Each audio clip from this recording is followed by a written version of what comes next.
کسی پہاڑ کی غار میں ایک اللہ والا رہتا تھا اور اللہ اللہ کرتا تھا ہر وقت. اللہ کی طرف سے کھانا آ جاتا تھا اور وہ کھا لیا کرتا تھا.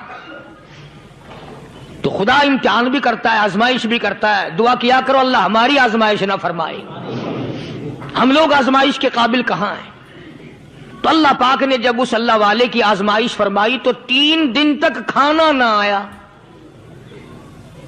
3 روز تک کھانا نہیں آیا. جب نہیں آیا تو بھوک نے ستایا، اور جب بھوک نے ستایا تو پریشانی ہوئی، اور جب پریشانی ہوئی تو دل میں خیال آیا کہ اب میرے لیے سوال کرنا جائز ہو گیا. اب تو میں بالکل بھوک نے تنگ کر دیا مجھے. تو پہاڑ سے نیچے اترے اور جا کر کے ایک مکان پہ سوال کر دیا، اور سوال یہ کیا کہ اللہ نام پہ مجھے کھانا چاہیے. ان گھر والوں نے 3 روٹیاں دے دی. ان گھر والوں نے 3 روٹیاں دے دی اور یہ اللہ کا ولی لے کے چل دیا. تو جس گھر سے 3 روٹیاں ملی تھی ان کے یہاں ایک کتا بھی تھا. وہ اس ولی کے پیچھے پیچھے لگ گیا اور بھونکار قریب تھا کہ کاٹ کھائے پھاڑ کھائے. اللہ کے ولی نے سوچا کہ یہ تو بڑا ظالم کتا پیچھے لگ گیا، 1 روٹی اس کو پھینک دوں، 2 مجھے کافی ہو جائیں گی، یہ اپنا اس کی ہلے لگ جائے گا، مشغول ہو جائے گا، میں نکل جاؤں گا. یہ کتاب کی بات ہے، حدیث کی نہیں.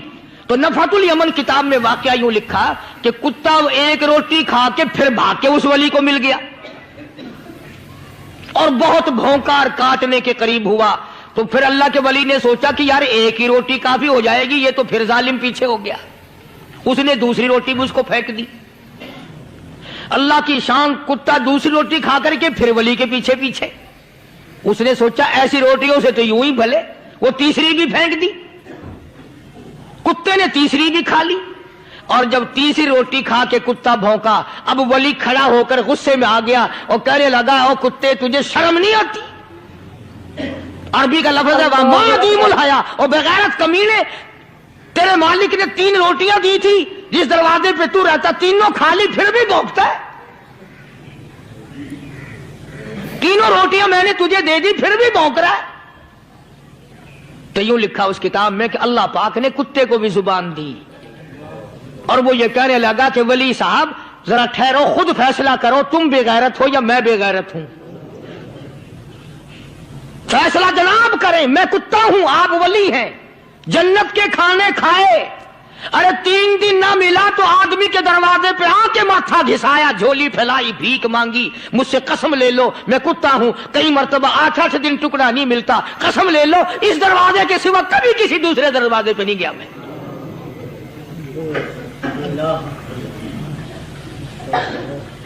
تجربہ کر لو. 3 دن کتے کو ٹکڑا ڈالو، 4تھے دن دم ہلا کر تمہارے پاؤں میں لٹے گا. ساری عمر گزر گئی اس مالک کا دیا ہوا کھاتے ہوئے پیتے ہوئے، آج بھی تجھے اس مالک کا دروازہ سمجھ نہیں آیا. پانی وہ پلاتا والذی ہوا یطعمنی ویسقین وَإِذَا مَرِضْتُ فَهُوَ يَشْفِينِ. کتنا کھلاتا ہے، کتنے اعلیٰ درجے کے کھانے کھلاتا ہے، طرح طرح کے کھانے کھلاتا ہے.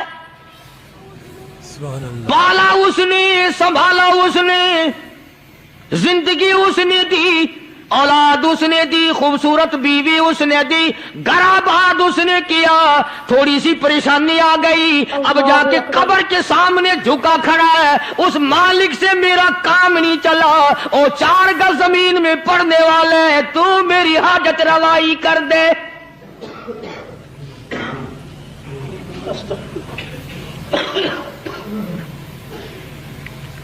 کون سے ولی نے یہ تعلیم دی، کون سے ولی نے یہ ترغیب دی؟ خواجہ قطب الدین بختیار کاکی رحمت اللہ علیہ، بابا فرید الدین شکر گنج رحمت اللہ علیہ کا پیر ہے. اتنے اللہ والے لوگ تھے، اتنے اللہ والے لوگ تھے. خواجہ قطب الدین بختیار کاکی رحمت اللہ علیہ کا آخری وقت دلی شہر میں آ گیا. نہ دولت تھی، نہ کوٹھی تھی، نہ بنگلہ تھا، فقیری. ہائے ہائے، عجیب بادشاہت ہوتی ہے ان لوگوں کی. بادشاہ ان کے دروازوں پہ آیا کرتے تھے. خواجہ ابو الحسن خرقانی رحمت اللہ علیہ بزرگ گزرے ہیں. محمود غزنوی کا زمانہ ہے. محمود غزنوی مرحوم بادشاہ نیک آدمی تھا. خواجہ ابو الحسن خرقانی رحمت اللہ علیہ کی خدمت میں آیا اور حضرت نے یوں پوچھ لیا، فرمایا محمود 2-4 دن پہلے بھی تو سنا تھا کہ تم ادھر آئے ہو، مجھ سے مل کے نہیں گئے؟ تو کہنے لگا حضرت سرکاری دورے پہ آیا تھا، سرکاری دورے کی لپیٹ میں اللہ والے کی زیارت کو بے ادبی سمجھتا ہوں. اللہ والے کی زیارت کرنے آؤں، کام کوئی اور لے کر آؤں اور اللہ والے کی زیارت کروں؟ میرے نزدیک یہ بے ادبی ہے. فرمایا آج ارادہ کر کے آئے ہو؟ کہ جی ہاں ارادہ کر کے آیا ہوں. باتیں ہوتی رہی. محمود کہنے لگا حضرت آج بہت بڑا کام لے کر آیا ہوں، دعا فرماؤ. سومناتھ کے مندر پہ حملے کا ارادہ ہے. 70 راجاؤں کی فوج آئیں گی، 70 بادشاہوں کی فوج آئیں گی، 70 راجا ہندو اپنی فوج لے کر آئیں گے. میں اکیلا مسلمان مقابلے میں آؤں گا. دعا فرماؤ وہ قادر کریم مجھے فتح عطا فرمائے. کیسی نیت لے کر آیا کرتے تھے بادشاہ لوگ فقیروں کے دربار میں. آج تو اگر کسی ولی کے پاس بھی جاؤ گے، میں نے مولانا عبید اللہ انور مدذلو سے پچھلے دنوں عرض کر دیا، میں نے کہا حضرت آپ اپنے گھر میں ہی رہتے ہیں، باہر نہیں نکلتے، کئی دن لوگوں کو نیکی ملے گی، زیارت ہوگی. تو فرمانے لگے قاری صاحب آپ کو کیا پتا ہے، بس اسی کام کے لیے لوگ آتے ہیں. ہماری اینٹ پڑ دو، ہم نے مکان بنانا ہے، ہمیں دکان کا تعویذ دے دو، ہمارے پیچھے دشمن لگ گیا، ہمارا مقدمہ ہو گیا. اور یوں تو کہنے کوئی بھی نہیں آتا، دعا کر دو اللہ میری قبر میں بھلائی فرما دے.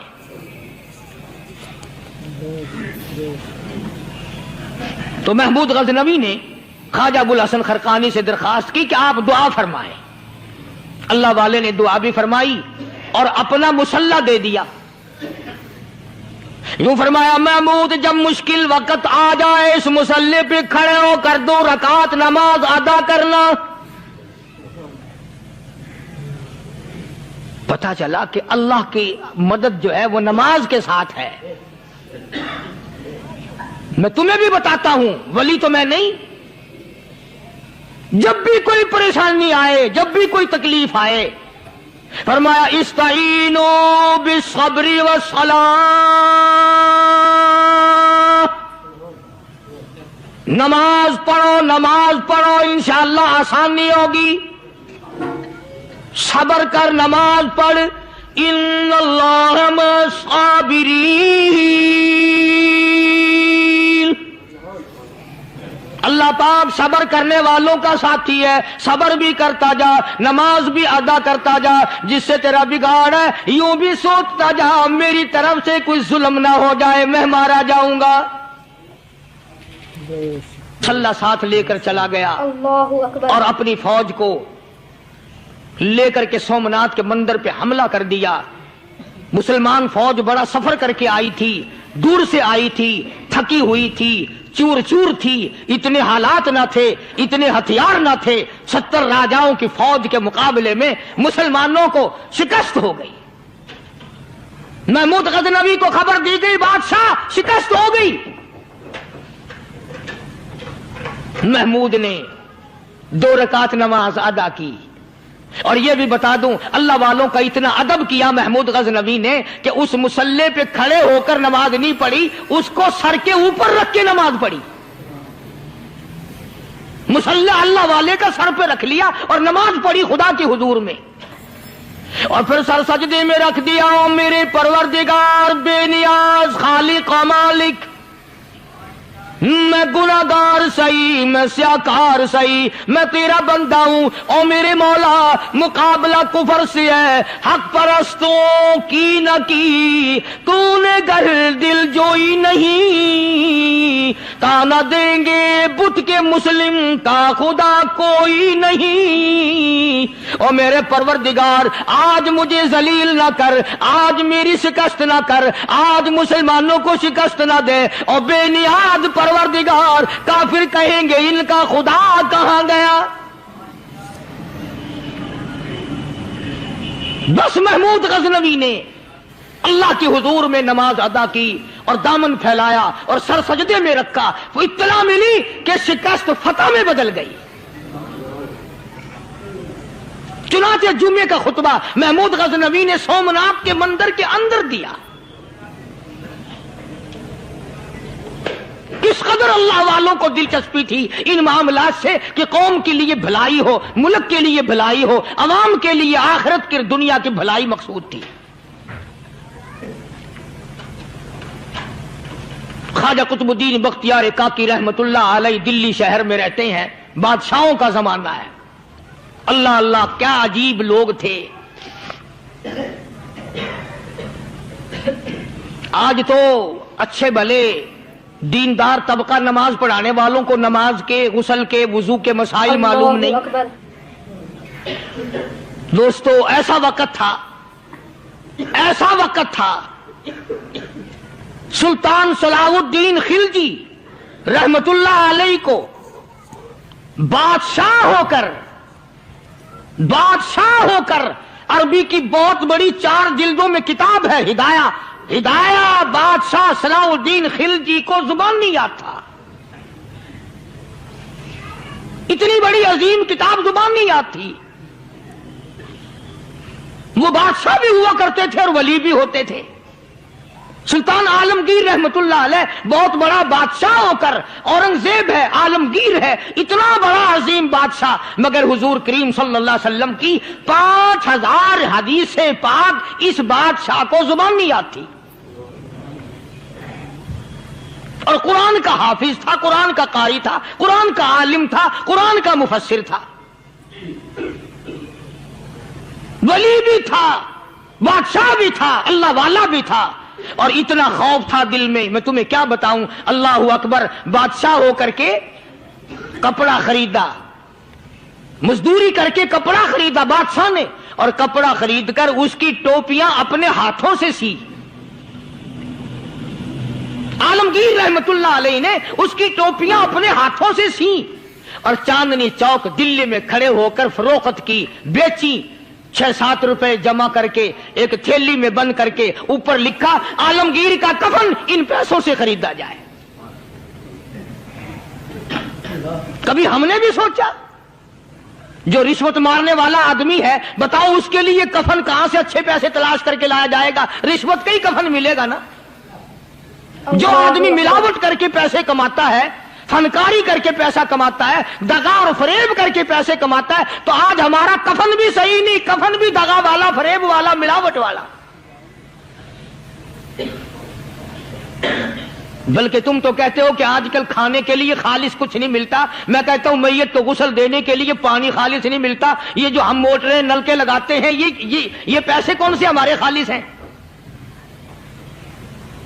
جو صابن میت کو مل رہی ہیں کون سے پیسوں کا خریدا ہوا ہے؟ جو خوشبو میت کو لگ رہی ہے کون سے پیسوں کی خریدی ہوئی ہے؟ جو کفن پڑ رہا ہے وہ کیسے پیسوں کا کفن ہے؟ اور میں آگے بڑھ کر کے کہتا ہوں جو کندھوں پہ اٹھائے جا رہے ہیں وہ کون سے کتب ہیں, کون سے ابدال ہیں؟ جس نے میت کو غسل دیا ہے کبھی معلوم کیا کہ وہ کتنا بڑا نیک آدمی ہے؟ یہ تو ہمارے آخری وقت کا حال ہے اور اس طرف کسی کا دھیان نہیں, سوچ نہیں, بچار نہیں. قطعی طور پر اندھے ہو جاتے ہیں. او میاں ٹھیک ہے جو کچھ ہو رہا ہے.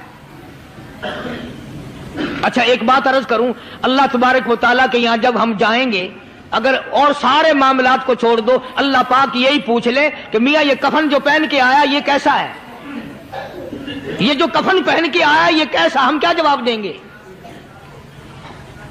بادشاہ عالمگیر رحمت اللہ علیہ نے تھیلی پہ لکھ کر کے بند کر کے رکھ دیا، جب میرا انتقال ہو جائے، میری موت آ جائے، جب میں دنیا سے رخصت ہو جاؤں، جب میں دنیا سے چلا جاؤں، میرا آخری لباس جو میں نے ساتھ لے کے جانا ہے، وہ شادی کے جوڑے دنیا تیار کرتی ہے، سفر کے جوڑے دنیا تیار کرتی ہے، غیر ملکوں میں جانے کے لباس دنیا تیار کرتی ہے، ادھر ادھر جانے کے لیے، تقریبوں میں جانے کے لیے جوڑے لباس پوشاک دنیا تیار کرتی ہے۔ اور میں کہتا ہوں لوگوں، قبر کی پوشاک ہم کب تیار کریں گے؟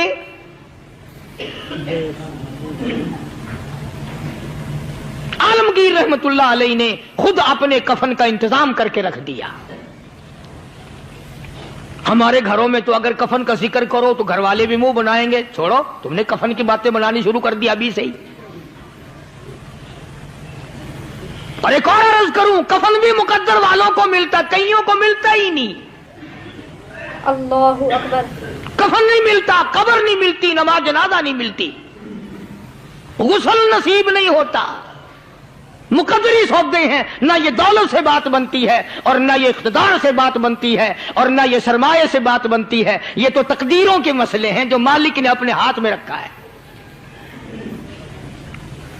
جناب رسول کریم سب کہہ دو صلی اللہ علیہ وسلم کے سگے چچا، اللہ غنی جنگ احد ہے،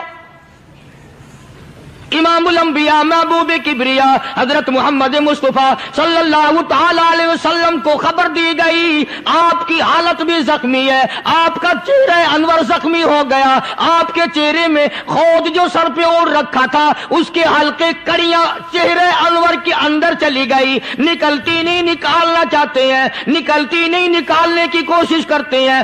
ابو عبیدہ بن جراح رضی اللہ تعالیٰ عنہ نے دانتوں میں پکڑ کر وہ حلقہ زنجیر والا پھینک لیا۔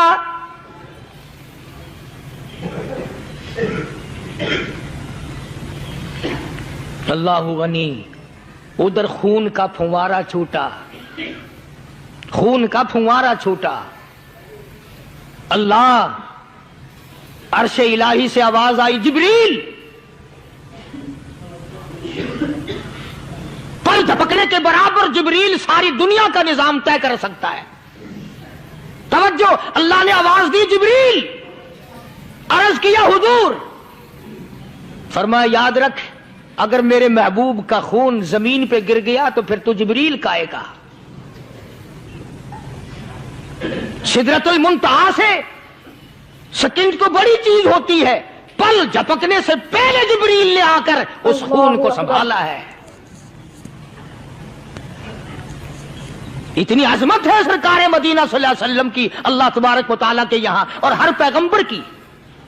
ابراہیم علیہ الصلوۃ والسلام کو وقت کے بادشاہ نے منجنیق میں بٹھا کر یوں آگ میں پھینک دیا، اس منجنیق میں سے، پنگوڑے میں سے خلیل نکل چکا، آواز آئی جبریل، جواب ملا حضور کہ میرا خلیل کو کیا ہوا؟ حضرت جبریل کو حکم ہوا، یاد رکھ اگر خلیل کا ایک بال بھی جل گیا تو جبریل کس کام کا؟ اللہ تبارک و تعالیٰ کے فرشتے نے پہلے پہنچ کر آگ پہ پر بچھا دیے۔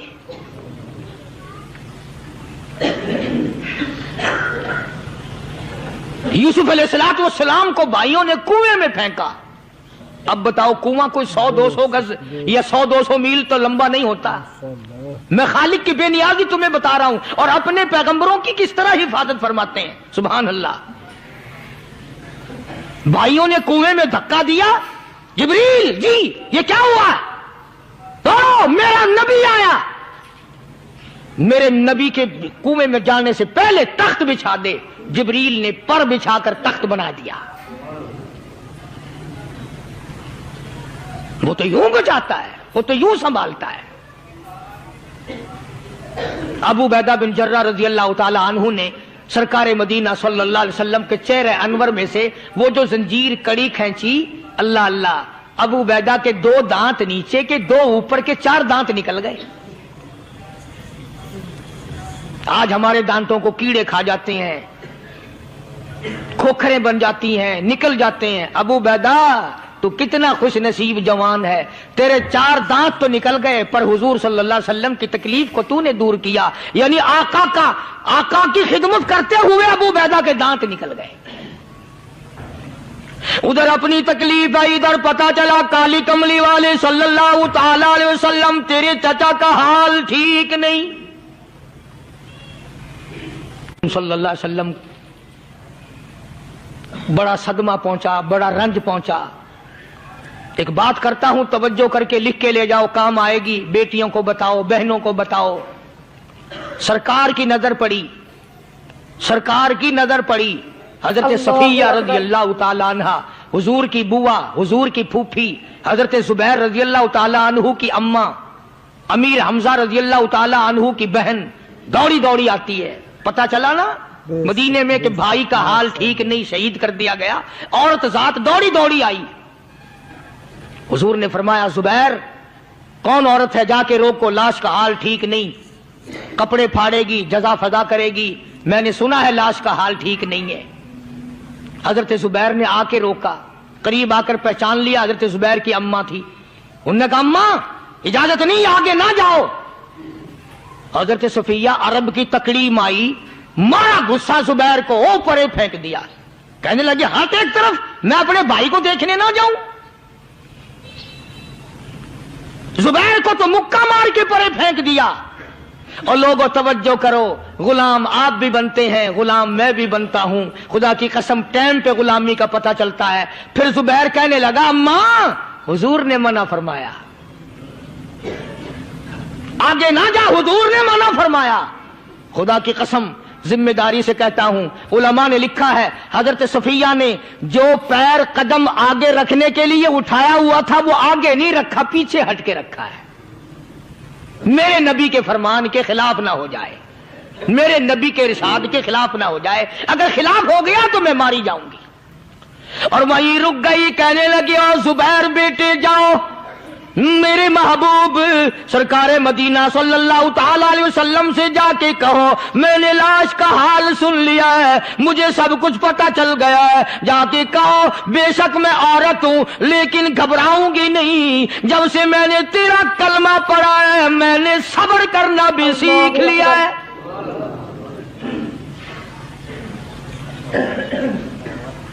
میں جدا فدا نہ کروں گی، میں کپڑے نہ پھاڑوں گی، میں رونا دھونا نہیں کروں گی. مدنی کریم صلی اللہ علیہ وسلم کو حضرت زبیر نے جا کے بتا دیا. میری اماں یوں کہتی ہے، فرمایا پھر بے شک اجازت ہے جائے.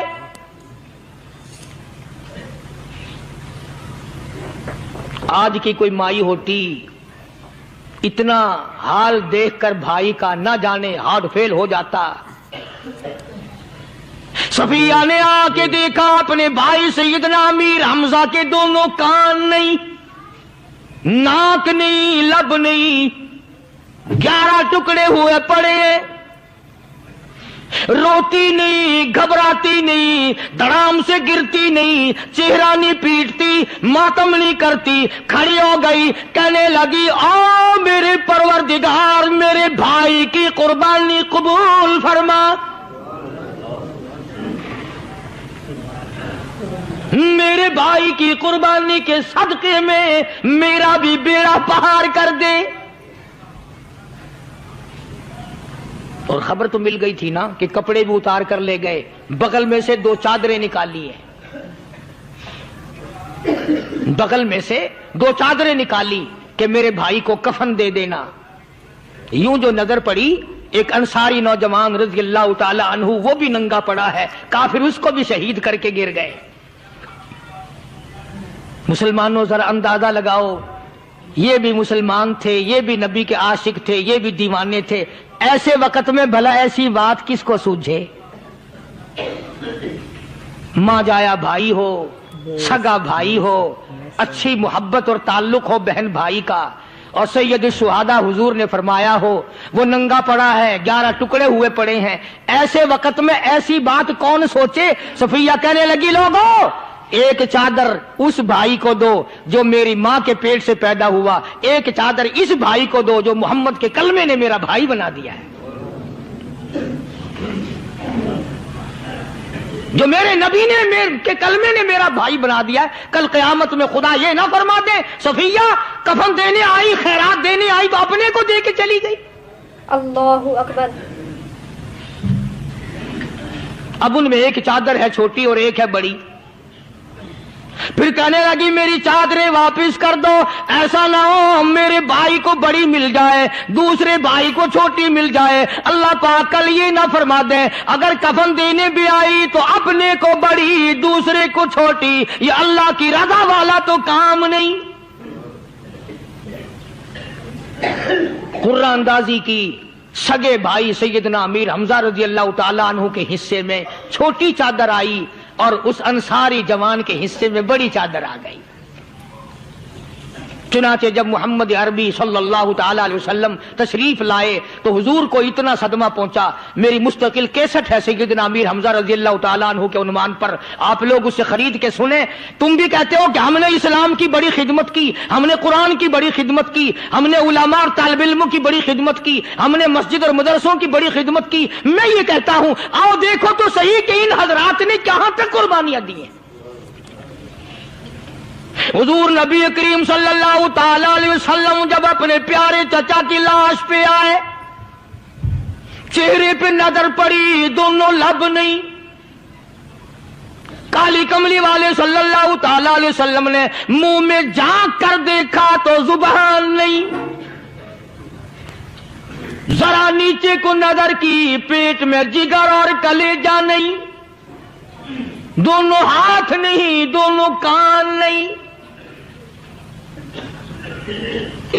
یہ حال دیکھ کر حضور صلی اللہ علیہ وسلم کو چکر آ گیا، زمین پہ تشریف فرما ہو گئے، اور پھر بلکہ یہاں تک لکھا ہے کہ آپ نے یوں فرمایا او میرے مالک اگر صفیہ مائی میری بوا پھوپھی یہاں نہ ہوتی تو میں یہ ٹکڑے بھی نہ اٹھاتا، اگر تو یوں ہی راضی ہے تو میں بھی یوں ہی راضی ہوں۔ اور پھر جب ان ٹکڑوں کو جوڑا گیا تو صحابہ نے عرض کیا یا رسول اللہ صلی اللہ تعالی علیہ وسلم، امیر حمزہ قداور آدمی تھا، لمبا تکڑا بہادر آدمی تھا، حالت یہ ہے چادر چھوٹی ہے بھی ایک ہی، اگر سر ڈھانپتے ہیں تو پیر کھل جاتے ہیں، پیر ڈھانپتے ہیں تو سر کھل جاتا ہے۔ حضور نے فرمایا سر کو چھپا دو، پیروں پہ میرے چچا کے درختوں کے پتے ڈال دو۔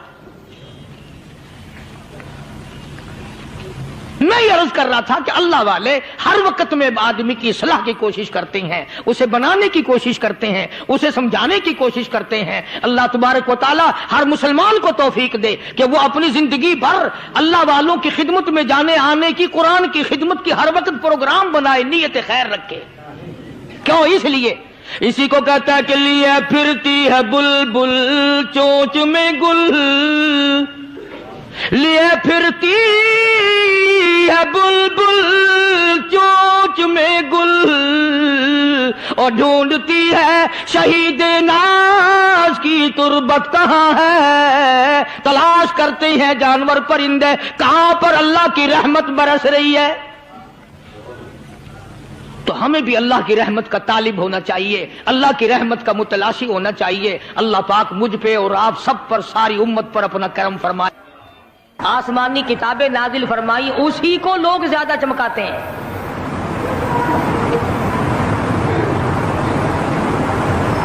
خدا اس بات کو گوارا ہی نہیں کرتا کہ میری طرف سے بغیر میرے اعلان کے کوئی ذرہ برابر اعلان کر سکے۔ وہ کسی قلندر کو، کسی ملنگ کو، کسی کو اختیار نہیں دیتا۔ جن کا خدا جیتا جاگتا حی و قیوم قائم دائم ہے وہ تو ایسا ہے، اور جن کا خدا کبھی پیدا ہوتا ہے کبھی مر جاتا ہے ان کی میں بات نہیں کرتا۔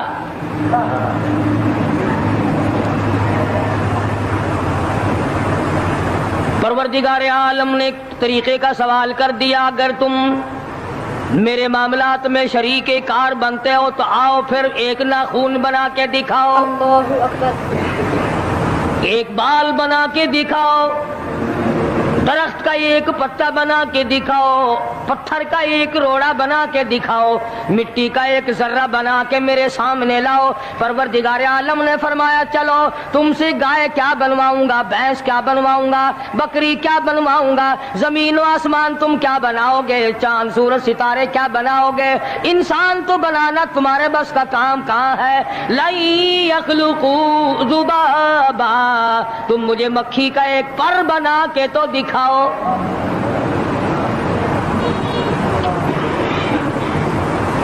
فرمایا جس کے دل میں توحید و ایمان یقین کی دولت جم جاتی ہے وہ لوگ تو دنیا ہی میں ایمان کا مزہ چکھتے رہتے ہیں، ایمان کی لذت آتی ہے۔ صحابہ اکرام رضوان اللہ تعالی علیہ مجمعین کی جماعت نے دنیا ہی میں جنت کو دیکھا، جنت کی خوشبو سونگھی، کسی کو جنت کی ہوا لگی، کسی نے جنت کا نقشہ دیکھا، کسی کو جنت کا نظارہ کرا دیا گیا دنیا ہی میں۔